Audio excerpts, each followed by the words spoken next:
venho à tribuna para defender exatamente a PEC 55. Venho para isso. Venho para dizer o seguinte: eu ouço muito falar aqui, não se tributou a grande fortuna, não se tributou o andar de cima, se tivesse sido feito isso, seria diferente. Ora, para quem esteve 13 anos no poder e não fez nada disso, me soa profundamente incoerente esse argumento.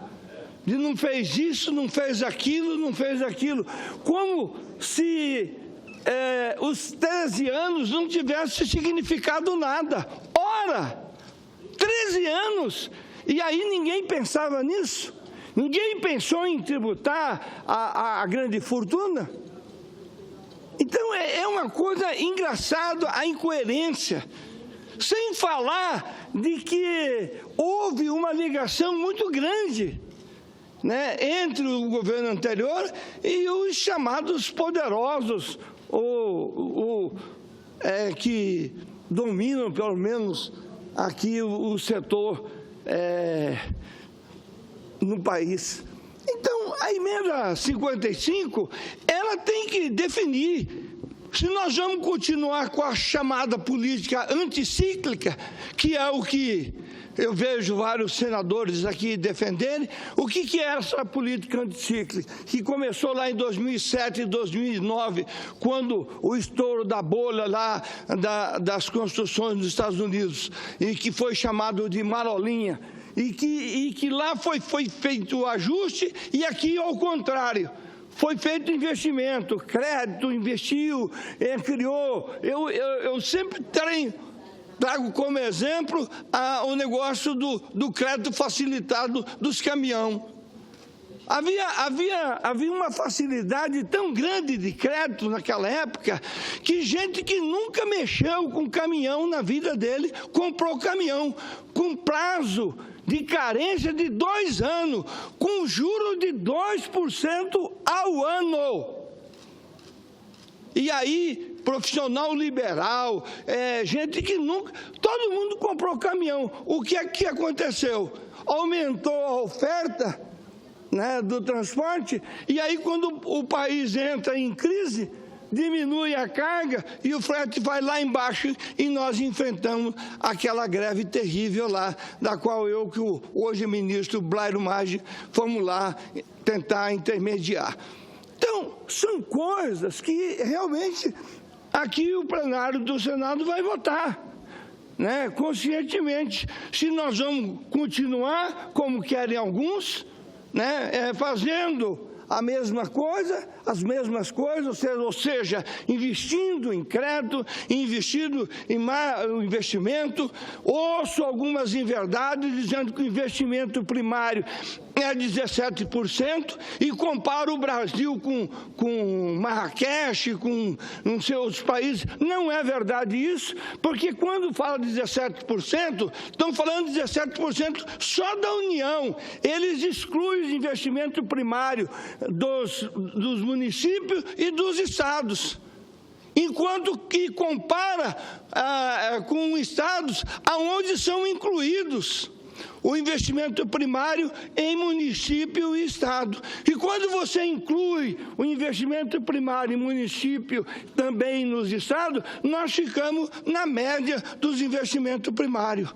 É claro que ninguém vai votar a PEC aqui de forma alegre, vai votar de forma realmente sabendo que é uma medida amarga, que é um remédio do ruim, difícil. Mas não é possível, aí não é possível deixar de lembrar que quem criou essa situação, quem fez com que a gente chegasse a essa necessidade, inclusive de propor medidas nesse nível, foi a chamada maquiagem dos números. O país perdeu tamanha credibilidade na sua contabilidade que é só tomando uma posição muito forte que nós vamos voltar a ter essa confiança, tanto aqui internamente como no exterior. São essas questões que, a meu ver, vão ser discutidas e serão debatidas aqui conforme for essa, me parece que é a segunda discussão da PEC 55. E eu não queria me omitir de dizer que, realmente lamentando que a gente esteja nessa triste situação, mas não posso também dizer que isso foi gerado nos últimos 6 meses. Não é possível. Quer dizer, 12 milhões de brasileiros ficaram sem emprego por conta do que aconteceu. Não é verdade. Os 12 milhões de brasileiros é um legado, é um resultado de uma política econômica equivocada. Várias vezes, pelo menos para mim, que fiz parte da comissão do impeachment, várias vezes, segundo o pessoal, denunciado pelos próprios funcionários da Receita Federal. Parem com isso, que vão levar o país a um caos, na medida em que a arrecadação só diminuía, né, e o governo continuava fazendo, dando incentivo, fazendo investimento, que já sabia de antemão que não tinha como honrá-los, conforme denunciou aqui a senadora Ana Amélia. Então, tudo isso é apenas e tão somente para dizer que é, sim, um debate, mas é um debate que precisa ser colocado, né, para a sociedade, e a sociedade precisa saber que o que está sendo debatido aqui é, sim, essa PEC 55, que vai tratar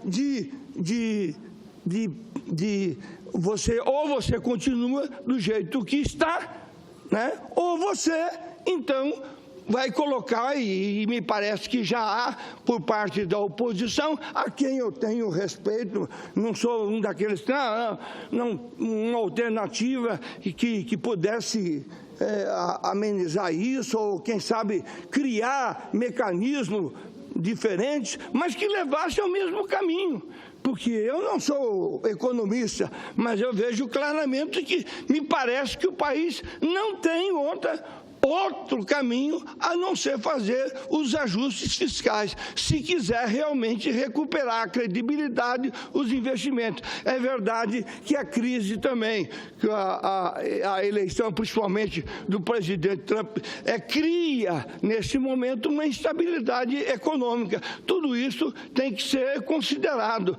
E o que é importante, aqui no Senado, fazemos um esforço para que a gente possa fazer o melhor possível para tirar o país da crise, porque não adianta a gente ficar só tentando esgrimar aí de um governo contra o outro governo. Nós temos que tentar, da melhor forma possível, criar políticas econômicas, políticas de governo capazes de gerar emprego. Agora, gerar emprego, evidentemente que você precisa melhorar a economia ou os investimentos no país, né? Eu, da minha parte, ouço respeitosamente aqueles que divergem daquilo que, eventualmente, são os meus argumentos, naquilo que eu acredito, mas, evidentemente, é o papel desse plenário assumir as suas posições da maneira mais clara possível. É isso aí, senhor presidente. Muito obrigado.